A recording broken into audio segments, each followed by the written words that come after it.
बोलो भक्त और भगवान की जय। पिछले एपिसोड में आपने विभीषण जी का वर्णन सुना। इस एपिसोड में श्री सबरी जी का वर्णन सुनेंगे। बोलो सबरी माता की जय, भक्त और भगवान की जय। पवित्र जीवन के बिना पवित्रम परमात्मा को कोई नहीं प्राप्त कर सकता। उषः काल में पंपासर के तट पर महर्षि मतंग अपने शिष्यों से कह रहे थे, अतः मनसा वाचा कर्मणा पवित्रता का पालन करो। शुचि भोजन, शुचि परिधान और अपना प्रत्येक व्यवहार पवित्र होने दो। जीव मात्र पर दया और भगवान नाम में अनुरक्ति का सदा ध्यान रखो। तभी स्थावर जंगम लता वृक्ष आदि विश्व की प्रत्येक वस्तु में उन्हें देख सकोगे। यही सच्चा धर्म है। जाति कुल की बाधा से यह धर्म सदा मुक्त है। महर्षि और उनके शिष्यगण चले गए थे। सबरी उनके चरण चिन्हों पर लौट रही थी, जैसे उसे कोई अमूल्य निधि मिल गई हो। वृक्ष की ओर से ऋषि के समस्त उपदेश आदेश सुन लिए थे उसने। उसकी आंखें बरस रही थीं। सबरी का मन उसके शैशव से ही अशांत था। भोले भाले पशु पक्षियों की हत्या देखकर वह सिहर उठती थी। उनकी लहूलुहान देह देखकर वह अपनी आंखें बंद कर लेती थी। अकेले कोने में मुंह छिपाकर रोने लगती थी। चिंता, शोक और कलेश से उसके दिन बीतते रहे। वह नवयौवना संपन्ना नारी बनी। विवाह की तैयारी हो गई। पति वीर था उसका, एक बाण से ही दो पक्षियों को मार लेता था।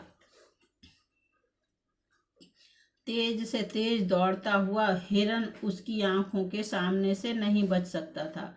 प्रशंसा सबरी ने भी सुनी, पर वह छटपटा उठी। एकांत में जाकर अशांत मन से विश्व के प्राणाधार से प्रार्थना करने लगी, देव मुझे पापों से बचाइए। मैं अधम से भी अधम मूर्ख नारी हूँ।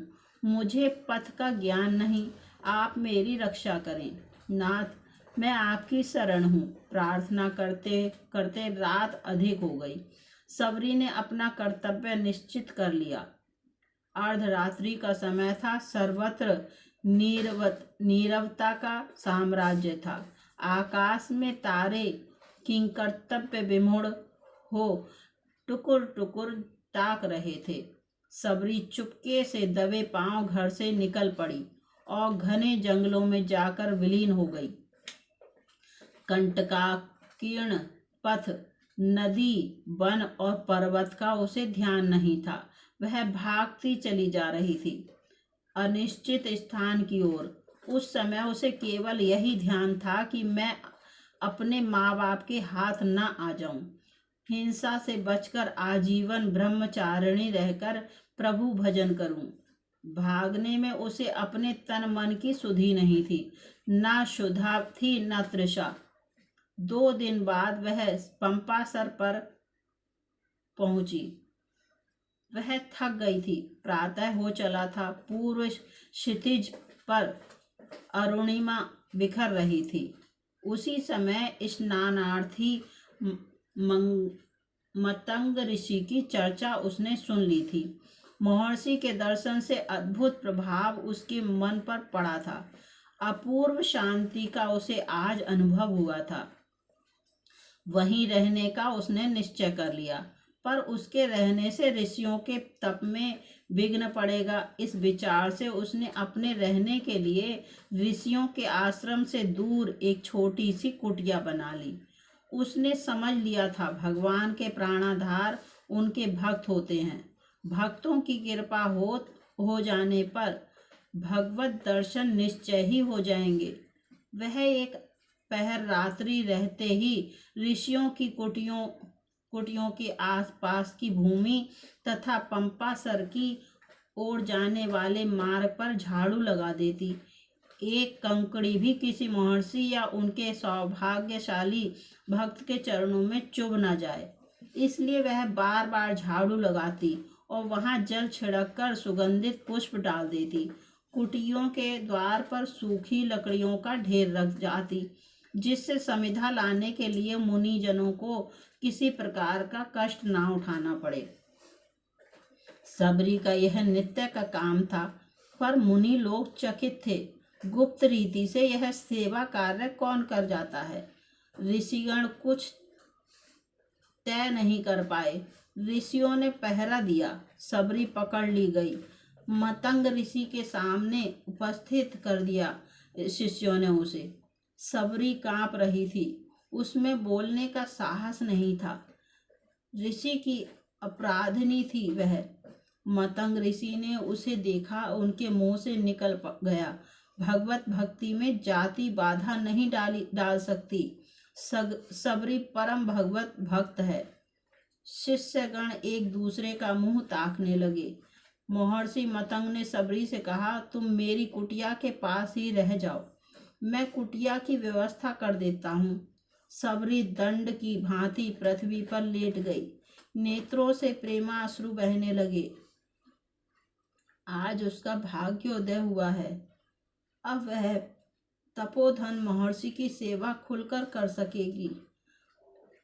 मतंग ऋषि पर अन्य ऋषिगण कुपित हो गए। अंधिकार चेष्टा की है महर्षि ने, वे मर्यादा का उल्लंघन कर रहे हैं। नैष्टिक तपोव्रतधारी ऋषि भगवत भक्त की महिमा नहीं समझ पा रहे थे।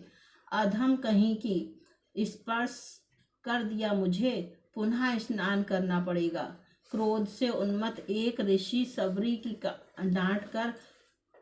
को डांटकर पुनः पंपासुर की ओर चले। सबरी ध्यान मग्न जा रही थी। उसे ऋषि का ध्यान नहीं था। ऋषि के बिगड़ने का भी उसे कोई ध्यान नहीं हुआ। वह अपने प्राण धन के रूप और नाम में छकी हुई सरोवर से लौट रही थी। ऋषि ने स्नान नहीं किया। सरोवर में कीड़े पड़ गए थे। जल रक्त में परिणत हो गया था। खिन्न होकर वे स्नान किए बिना ही लौट आए।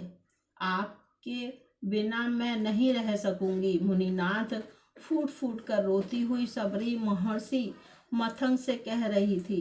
मेरे आधार आप ही हैं।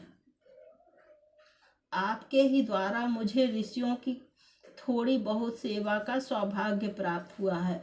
आपके ही चरणार बिंदों में रहकर मैं भगवान को पाने के लिए विकल हो रही हूँ। आपके बिना मैं कहीं नहीं रहूंगी, परमार्थ सिद्धि भी नहीं कर सकूंगी। देव, आपके साथ मैं भी अपना प्राण छोड़ दूंगी। प्रभु, अधीर मत हो बेटी, मतंग ऋषि ने सबरी को समझाया। मेरा अंतिम समय निकट आ गया है, मुझे जाना ही चाहिए, पर तू अभी ठहर जा। दशरथ नंदन भगवान श्री राम यहाँ शीघ्र आने वाले हैं। तू उनके दर्शन करेगी और तेरी सारी साधना पूरी हो जाएगी। ऋषि ने नश्वर काया को त्याग दिया। सबरी चिल्ला पड़ी।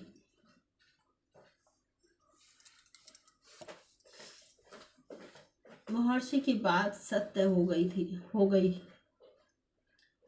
महर्षि की बात सत्य होगी ही। भगवान दंडकारण्य में पधारेंगे, मुझे दर्शन मिलेगा।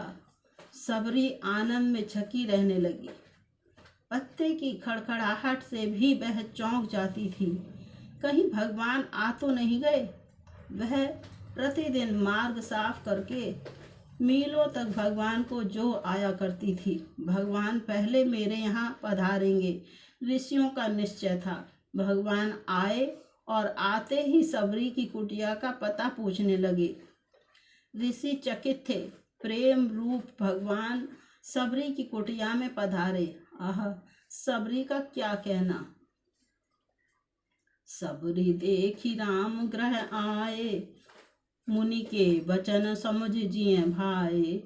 सरसिज लोचन बाहु विशाला, जटा मुकुट सिर उर बन माला। श्याम गौर सुंदर दो भाई, सबरी परी चरण लपटाई। प्रेम मगन मुख बचन न आवा, पुनि पुनि पद सरोज सिर नावा। वह प्रेम में आत्मविभोर हो गई थी, वाणी उसकी अवरुद्ध हो गई थी। चरणों को पकड़कर अनंत सौंदर्य में भगवान की ओर टकटकी लगाकर देखने लगी, और आंसू बहाने के अतिरिक्त वह और कुछ नहीं कर पा रही थी। उसके बस की कोई बात नहीं थी। प्रभु, आपके लिए एकत्र किए हुए फल मूल आदि रखे हैं।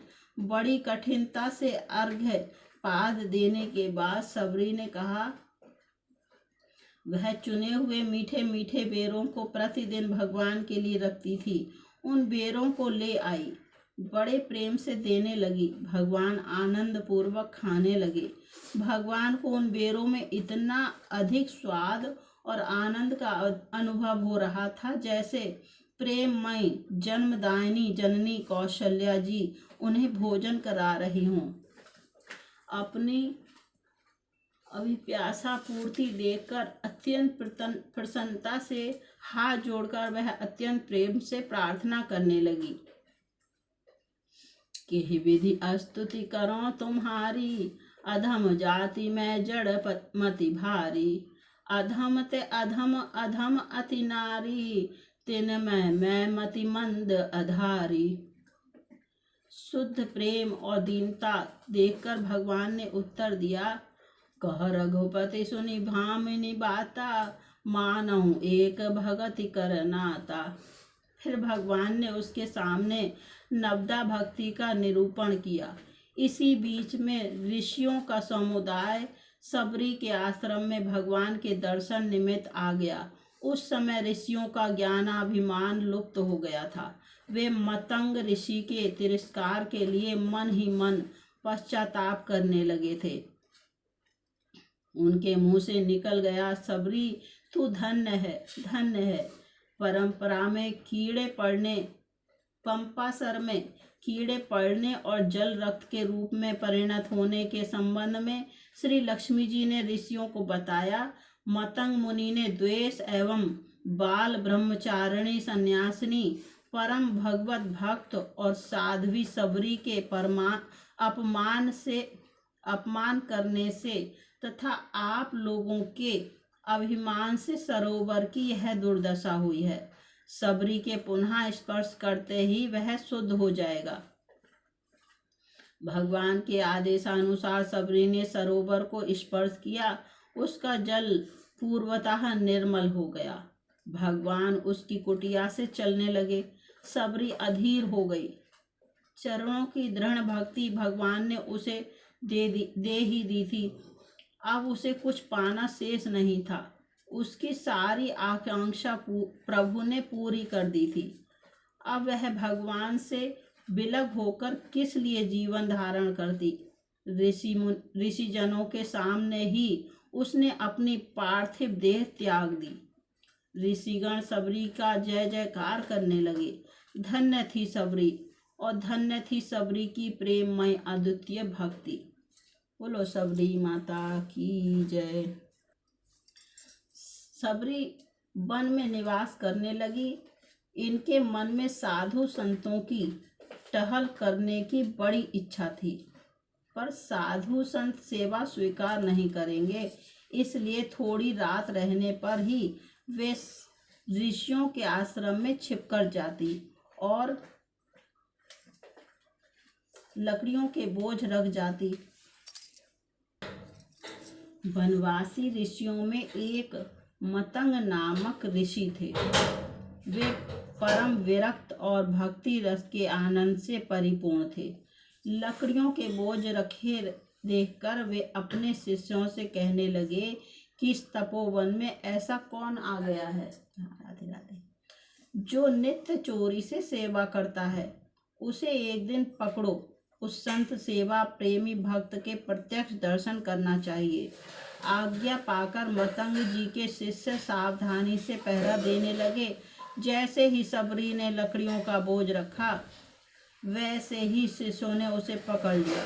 वह बेचारी भय और संकोच बस कांपने लगी और उनके पैरों पर गिर गई। उस भक्तिमयी भीलनी को देखते ही मतंग जी की आंखों से आंसू की धारा बहने लगी। मतंग जी भगवत भक्ति के प्रभाव को बहुत अच्छी तरह जानते थे। वे सोच विचार कर शिष्यों से बोले कि भक्ति के प्रताप से यह इतनी पवित्र है कि इसके ऊपर कई कोटि ब्राह्मणता न्यौछावर कर देनी चाहिए। मतंग जी ने सबरी को आश्रम की एक पर्णकुटी में रहने का स्थान दिया और उसके कान में श्री सीताराम मंत्र दिया और कहा, मैं प्रभु की आज्ञा से उनके धाम को जा रहा हूँ। तुम इसी आश्रम में रहकर भजन करो, यहीं श्री राम जी का दर्शन प्राप्त करोगी। गुरुदेव श्री मतंग जी के वियोग ने सबरी जी के हृदय को बड़ा कठोर कष्ट दिया। उनसे जीवित नहीं रहा जाता था, पर श्री राम जी के दर्शनों की आशा लगी थी, इसलिए जीवित रही। मुनियों के स्नान मार्ग को थोड़ी रात रहे झाड़ू बुहार आती थी। एक दिन विलंब हो गया। स्नान के लिए ऋषि आने जाने लगे। मार्ग सकरा था। कोई ऋषि सबरी जी से किंचित छू गए, तब अनेक प्रकार से सबरी जी को डांटने फटकारने लगे। सबरी जी भागकर अपनी कुटी में चली आईं। वे ऋषि सोच विचार करके पुनः स्नान करने के लिए गए। सरोवर में प्रवेश करते ही उसका जल अनेक कीड़ों से भरे हुए रुधिर के समान हो गया। इससे ऋषि को एक नया दुख उत्पन्न हो गया। भक्त स्पर्श से अपने को अपवित्र समझने वाले मुनि के अपराध से ही सरोवर का जल अपवित्र हुआ था, पर उस अभागे ने यह रहस्य नहीं जाना। उल्टे ऐसा समझा कि सबरी के स्पर्श जन्य दोष से ही जल दूषित हो गया है। सबरी जी को श्री राम जी की बड़ी भारी चिंता रहती। वे आगमन की प्रतीक्षा में अति व्याकुल रहती। वन में बेर बीन कर लाती, चख कर देखती। जिस वृक्ष के जो फल मीठे होते उन्हें श्री राम के योग्य समझकर उनके लिए रखती थी। उत्कंठावश अपने प्रभु के आगमन के मार्ग में जाकर उसे स्वच्छ एवं कोमल बनाती एवं सोचा करती कि राघवेंद्र सरकार कब आएंगे, कब मेरे नेत्र उनके दर्शन रूपी अमृत का आस्वादन करेंगे। इसी प्रकार प्रभु के आगमन की बाट देखते देखते जब बहुत दिन बीत गए, तब एक दिन अचानक ही श्री राम जी आ गए। उसके सभी शोक मिट गए, परंतु उसे अपने सबरी के नीच कुल में उत्पन्न होने की बात याद आ गई। इसलिए वह संकोच भागकर कहीं छिप गई। भगवान श्री राम वनवासी लोगों से और ऋषियों से पूछते पूछते वहां आए जहां सबरी जी का स्थान था। वहां सबरी को ना देखकर भगवान कहने लगे कि भाग्यशालिनी हरि भक्ता कहाँ है। मेरे नेत्र उसके दर्शन रूपी सुधा के प्यासे हैं। स्वयं सरकार मेरे आश्रम में पधारे। यह जानकर सबरी जी भी आश्रम की ओर दौड़ी। दूर से ही जहां से प्रभु को देखा वहीं से सप्रेम साष्टांग दंडवत प्रणाम किया। सबरी के नेत्र प्रफुल्लित हो गए। भगवान ने समीप जाकर शीघ्रता से ललक कर उसे उठा लिया। कोमल कर कमल के स्पर्श से तन मन की सब व्यथा दूर हो गई। नेत्रों से आनंद के आंसुओं की झड़ी लग गई। भगवान श्री राम परम सुखी होकर आसन पर विराजे। सबरी जी ने अर्घ्यपाद पूर्वक बेर आदि फल अर्पण किए। श्री राम जी ने उन्हें प्रेम से खाकर उनके अद्भुत सुंदर स्वाद की बार बार प्रशंसा की। उधर सभी ऋषि आश्रम में बैठकर सोच विचार कर रहे थे कि सरोवर का जल बिगड़ गया है। उसे शुद्ध करने के लिए याग सर्वतीर्थ जल निक्षेप आदि सब उपाय हमने कर लिए, पर वह शुद्ध नहीं हुआ। अब बताओ वह कैसे सुधरे। सबों ने परस्पर विचार कर निश्चय किया कि वन के मार्ग से श्री रघुनाथ जी आ रहे हैं। यह सुना है, जब वे आए तब हम लोग उनसे कहें कि आप इसका भेद बताइए।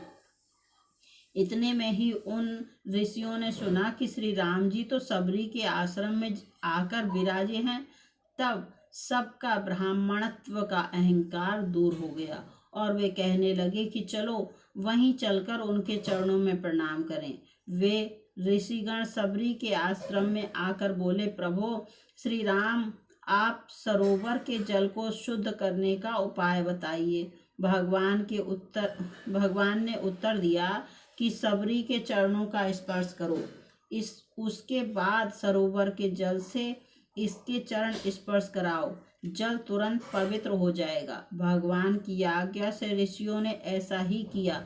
सरोवर का जल अति निर्मल हो गया। भक्ति की ऐसी महिमा देखकर ऋषियों के हृदय प्रेम भाव से द्रवित हो गए। महर्षि मतंग जी की वाणी आज सत्य हो गई थी। भगवान ने उसे नवदा भक्ति का उपदेश दिया। सबरी ने सीता जी की खोज के लिए प्रभु को सुग्रीव से मित्रता करने की सलाह दी और स्वयं को योग अग्नि में भस्म कर सदा के लिए श्री राम के पाद पद्मों में विलीन हो गई। बोलो सियापति रामचंद्र भगवान की जय। सबरी माता की जय। आज आपने सबरी जी का वर्णन सुना। अगले एपिसोड में श्री जटायु जी का वर्णन सुनेंगे। बोलो जटायु जी महाराज की जय। जय श्री राम।